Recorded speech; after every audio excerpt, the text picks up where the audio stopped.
my channel. In this video I wanted to do a birth story. If you didn't know, my waters broke early at 32 weeks pregnant, but she stayed in for 5 weeks. So I was leaking amniotic fluid every day for 5 weeks from 32 weeks pregnant until 37 weeks pregnant. I was wearing women's nappies every day. When my waters broke, I had to stay in hospital for over 48 hours because she could have come or I could have got an infection. I was on antibiotics for 10 days. I also had antibiotics for 7 days when they thought I had a UTI and they had to put a catheter in and empty my bladder.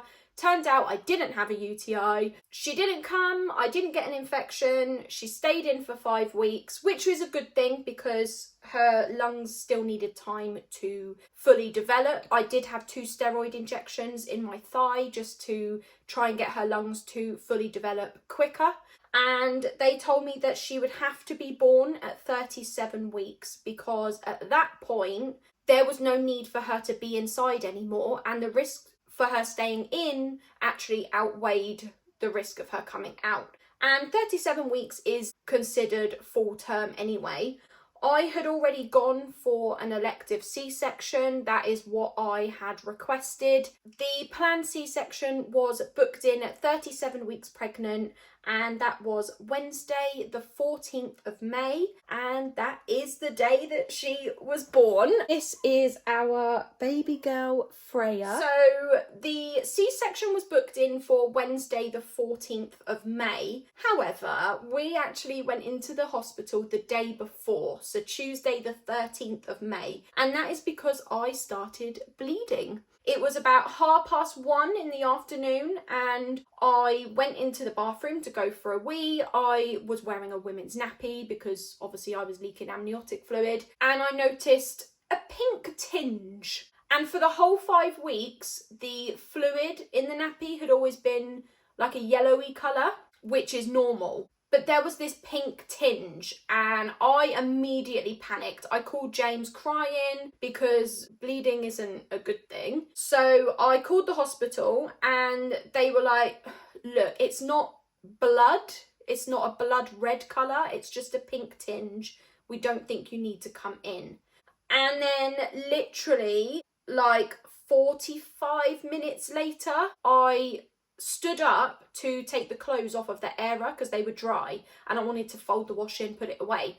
I stood up off the sofa and I felt liquid come out of me, but because my waters had broke 5 weeks before, I was used to liquid coming out of me, but I thought I'll go to the bathroom and check anyway. Pulled down my nappy and it was blood red. I'm talking like day 2, 3 of a period.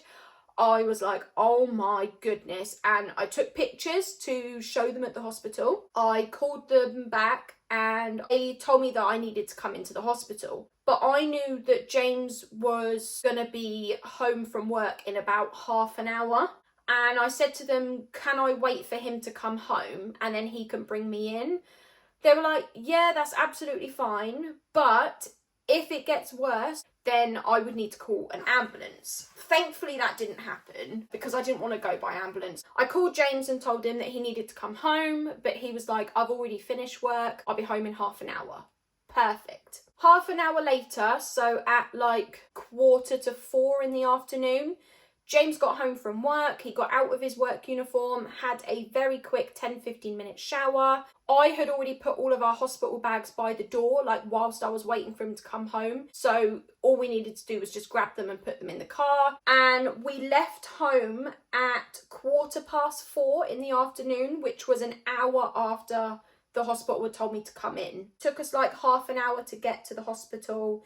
So it was 4:45 in the afternoon when we got to the hospital. Went to the maternity assessment unit. I did a urine sample. I showed pictures of the blood in my nappy, but I also brought the nappy with me. So I had a clean one on, but I had kept the bloody one and I'd put it into like a Ziploc bag so that they could actually see it in person. That probably sounds grim, but I feel like it's better than trying to verbally describe it. they felt my tummy and they could feel it go hard and then soften again, like I was having contractions, but I wasn't feeling any pain at that point.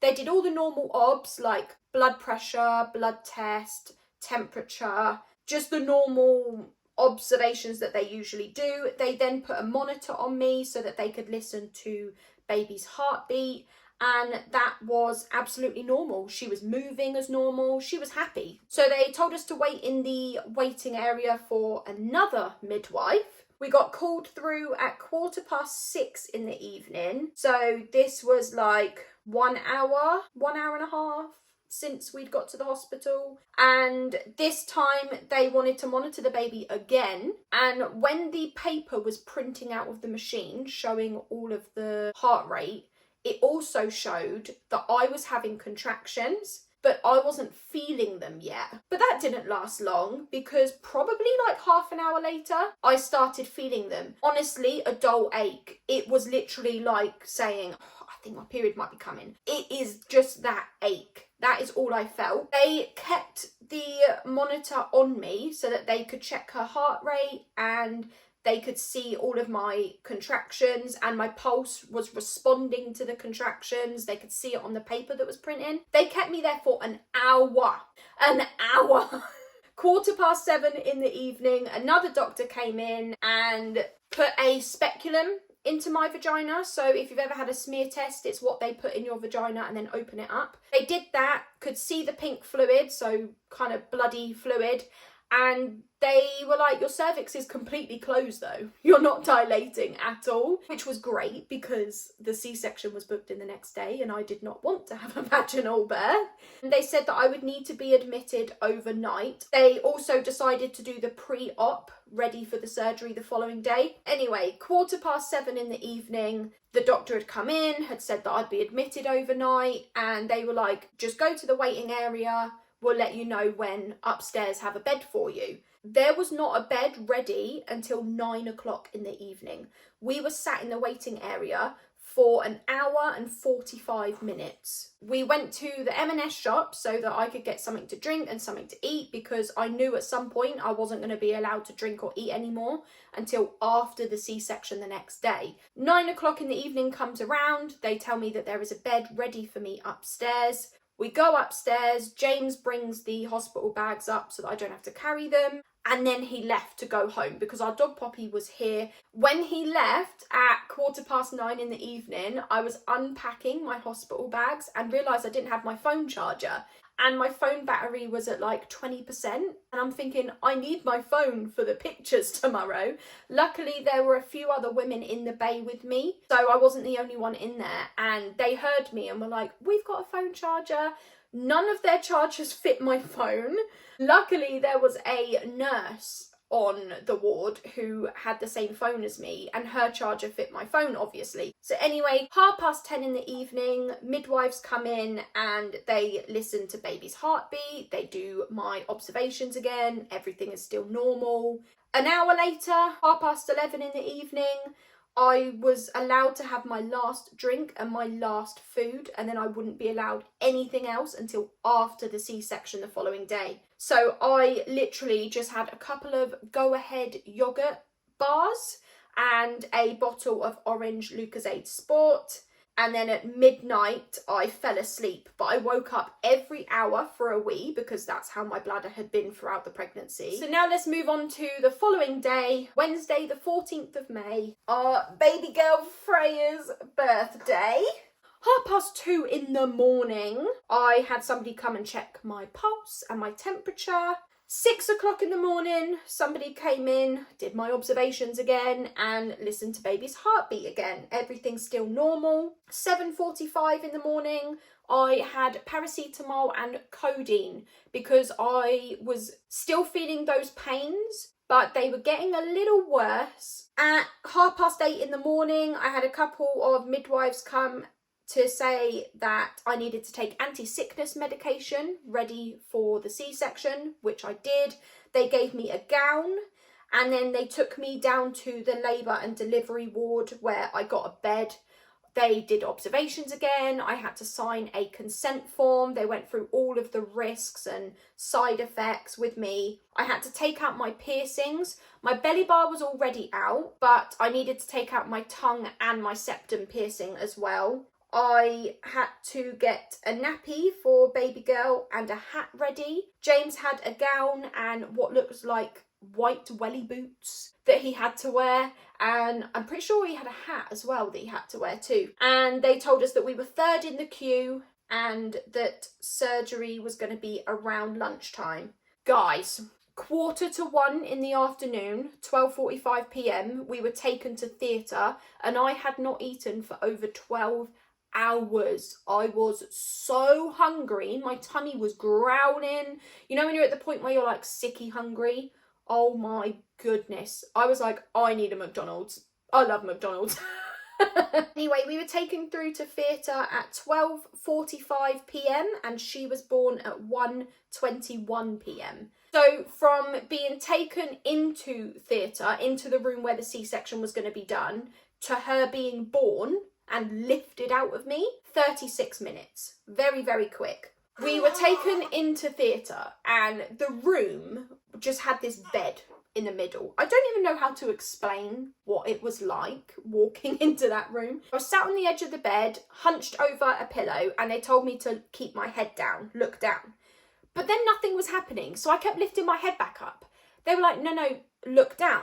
I'm looking down and I'm not feeling anyone doing anything. I remember thinking, why do I have to keep putting my head down if you're not doing anything? I remember them spraying my back with something cold and then they were looking at where they were going to put the spinal block. Oh my goodness. All of those women that said that the needle in the back just felt like having your bloods taken, they lied.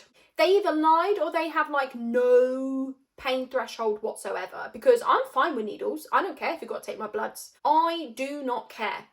I cried. James said it was like the air got taken out of me. It hurt. I cannot explain how much that hurt. I flinched as well, and I know you're not meant to flinch, but they didn't give me a warning. There was no sharp scratch or, okay, we're about to do it now. It was almost like once they found the spot, they didn't want to lose it. So it was like, da-da. Oh, baby girl. It was almost like they went, da-da-da-da-da, there, go. Absolutely no warning whatsoever. So I flinched, I went, oh, and then when I flipped my legs over and laid on the bed, they told me it'd take about 10-15 minutes for everything to be completely numb so that they can start the surgery. You know when you need a wee, but you need to hold it so that you can get to the toilet? I couldn't hold it. Not that I actually needed a wee, but I couldn't hold my bladder. I could feel people touching my thigh or touching my foot, and they were like, yeah, because you're not going to feel pain. It's the pain you're not going to feel. 10-15 minutes goes by and this guy's like, I'm going to spray this cold spray from your foot up and I want you to tell me when you actually feel the cold. I was like, okay, absolutely, I can do that. He goes so fast. I went, yeah, that's when I felt it. But then I said it was at the top of my ribs and he said, that's not when you said yeah. So he did it again. Yeah, at the top of my ribs, but that's not when you said yeah. I'm thinking, well, if you go slower, then I'll actually have time to say yes at the right time. I remember James thinking, if this is the guy doing the surgery, then I don't want him doing it. He was going to say something. He was going to say, if you're doing the surgery, I don't want you doing it, because he didn't like his attitude. He didn't like his attitude towards me. He'd also said things like, guys, it's 1:30 in the afternoon and we've done this many surgeries. We've still got this many people to do. Come on, we need to crack on. And it wasn't a nice experience to hear that. I actually didn't hear it though. I was oblivious to that, clearly. They had the radio playing and there was an Oasis song on when they cut into me, but James doesn't know the Oasis song, he doesn't remember, and I don't know any of their songs. But when they were actually pulling her out, like when she was born, they turned the radio off. When they cut into me and there was a ton of tugging going on, again, it was a strange experience, strange sensation, but I wasn't bothered. They asked if I had any preferences. I wanted them to drop the curtain when they pulled her out. and I also wanted her to be cleaned before they put her on me. They were my only two preferences. They did drop the curtain when they pulled her out, and I actually have a video of it because we had a midwife in the room that had my phone, and she was taking a ton of pictures, a ton of videos, and I'm so grateful because they were amazing pictures and amazing videos. Honestly, so good. I haven't posted any of the videos on social media because I don't know if I can. A couple of them, she's gunky, the cord's out. I don't know if you can even see my tummy. So I don't know what I can share on social media, but if I can share the video of them pulling her out, like with the curtain dropped to show us, I will put that in now. Well done. Congratulations, guys. She looks like a little alien. James did actually look over the curtain, and he looked over, then looked at me and went, I was like, why did you look? And then he looked again. I was like, why are you looking? He is not going to get that out of his head. He said it was odd because he could see people holding different things. Somebody was holding my skin, somebody was holding my stomach. He said he saw what looked like red sausages. I was like, I think that's my intestines. When she was born, they wrapped her in a towel and then put her on me. So they didn't clean her, but they did wrap her in a towel so that all the gunk wasn't on me. So it was fine. Easier to just see what's going on. And just, you know. Kidney dish, please. So much hair. Yeah. They then took her away so that they could do what they needed to do. But it was like 10-15 minutes until they brought her back over to me. So James kept coming back and forth to just reassure me that she was fine. And then in the end, he said to them, look, she hasn't seen our daughter for 10-15 minutes. Can you just go and explain what's going on? All it was that her colouring was fine, but this oxygen test was showing her oxygen levels as low, but that didn't match with her colouring, which was normal. So they were like, maybe the test is wrong. They got another test and that still said that her oxygen levels were low. So they started putting an oxygen mask over her face, taking it off, checking, doing it again, taking it off, checking, all the way until the oxygen level showed normal again. And then they brought her back over to me. Your little eye.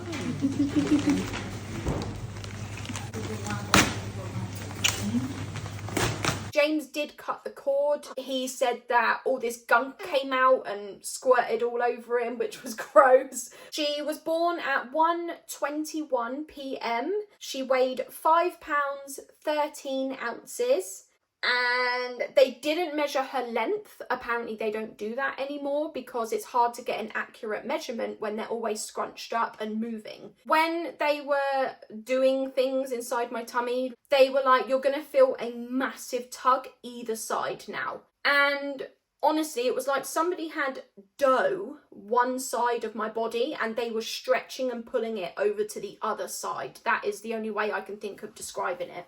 And I asked them what they were doing and they said they were basically lifting up my ovaries to see if there was any blood clots underneath. When the placenta was out, I was stitched up, everything was done. They transferred me into a bed and they wheeled us into the recovery room, and you stay there until you've got your feeling back in your legs, you can walk, and then you're taken to like the final recovery ward. In this first recovery ward, honestly, we were wheeled in and then it was like we were abandoned.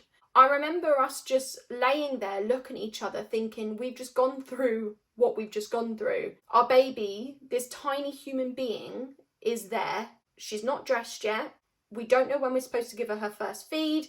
And we kind of felt like we'd just literally been abandoned. It was a long time until somebody came over. But when they did, I had a drink, I had toast. James gave her her first bottle. He did her first burp because I still didn't have feeling in my legs. So he actually had to do everything, including changing a nappy, putting clothes on her, getting her dressed. We actually called over a student midwife because James went like this to burp her.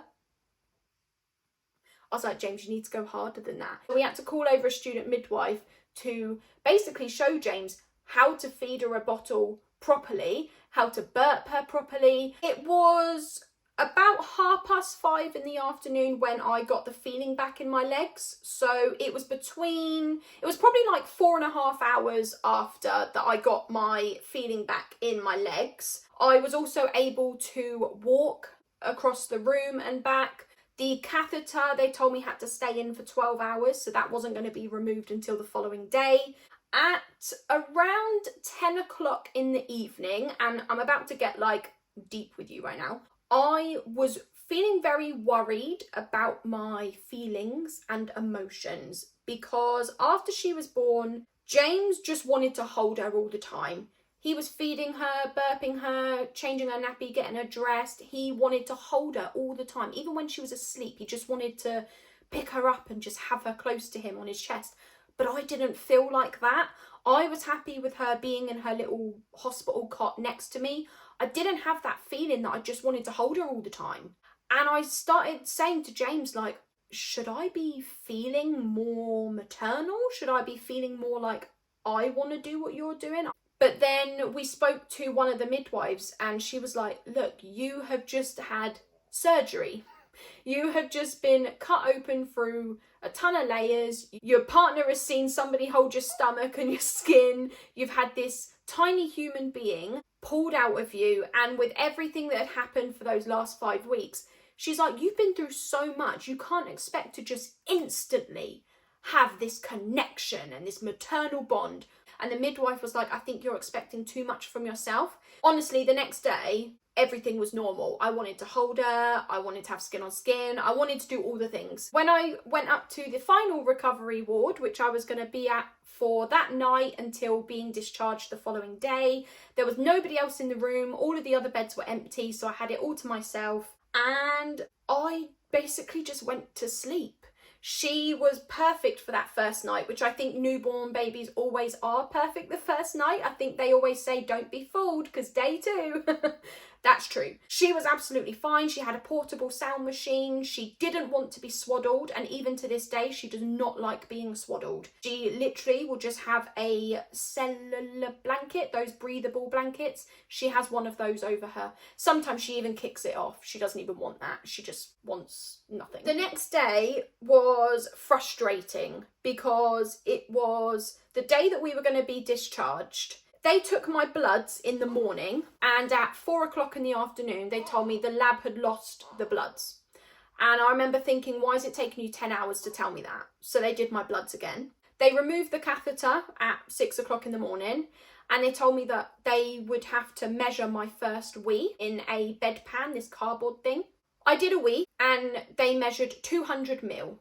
They told me they needed 250 mil to be able to discharge me. I told them, well, now that is the biggest amount that you're going to get from me. You're not going to get any other big amounts now going forward. I only do little and often wees. And even James was trying to explain to them, she doesn't do big wees. She does little and often. So the second wee they measured was like 75 mil. And I was like, I told you you're not going to get another big amount from me. That's normal for me. They spoke to a doctor and the doctor was like, we need a third wee. And if that is still a small amount, which it was going to be, then we will scan the bladder. If there is less than 150 mil remaining in your bladder, you can go. If there's any more than 150 mil in your bladder, then we need to know why it's not emptying properly. I did a third wee, 50 mil. Obviously, it is getting less and less, which I told them was going to happen. They scanned my bladder, 130 mil. That's less than 150 mil, right? I said, so I can go. They spoke to the doctor and the doctor was like, I think just one more. I'm thinking, are you actually being serious? So I ended up doing about 5 or 6 wees, all of them small amounts. And then I said, I want to discharge myself. I said, we've got a dog at home. She was born in the afternoon and we weren't discharged until the following day at 6:15 in the evening. So it was like 17 hours after she was born until we were even discharged. It was absolutely ridiculous. Anyway, that is the end of this birth story video. Thank you for watching and I will see you in the next one. Bye.